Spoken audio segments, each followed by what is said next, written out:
फक्त सर्दीमुळेच नाक बंद राहतं असं तुम्हाला वाटतं का? तर नाही. तुमच्या चेहऱ्यामध्ये अशा 4 लपलेल्या पोकळ्या आहेत, जिथे कफ अडकला तर डोकेदुखी, चेहऱ्यावर दाब, आवाज बदलणे आणि वारंवार होणारा सायनसचा त्रास होऊ शकतो. या पोकळ्या नेमका काय असतात? चला समजून घेऊया. आपल्या कपाळामध्ये, गालांच्या हाडांमध्ये, नाकाच्या दोन्ही बाजूला आणि डोळ्यांच्या मागे हवेने भरलेल्या लहान पोकळ्या असतात. यांना सायनस असे म्हणतात. आणि या पोकळ्या हवा उबदार आणि ओलसर ठेवतात, कवटीचे वजन कमी करतात आणि आपल्या आवाजाला प्रतिध्वनी देतात. पण व्हायरल इन्फेक्शन, ॲलर्जी किंवा बॅक्टेरियल इन्फेक्शनमुळे या सायनसला सूज येते.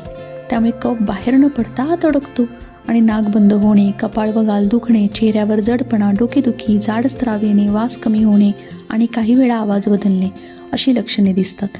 यालाच आपण सायनुसायटिस म्हणतो. वेळीच उपचार न घेतल्यास हा त्रास वारंवार होऊन क्रोनिक सायनुसायटिस, नाकातील पॉलिप्स किंवा क्वचित प्रसंगी डोळे किंवा मेंदूच्या आसपास इन्फेक्शनसारख्या गंभीर गुंतागुंतीसुद्धा होऊ शकतात. त्यामुळे योग्य उपचार, सलाईन, नेझल वॉश, वाफ, पुरेसे पाणी, ॲलर्जीपासून बचाव आणि डॉक्टरांच्या सल्ल्यानुसार औषधे यामुळे हा त्रास नियंत्रणात येऊ शकतो. जर तुम्हाला ही माहिती आवडली असेल तर नक्की माझ्या चॅनलला लाईक, सबस्क्राईब आणि फॉलो करा. आणि अशाच वैज्ञानिक आणि विश्वासार्ह आरोग्यविषयक माहितीसाठी नक्की मला फॉलो करा. थँक्यू.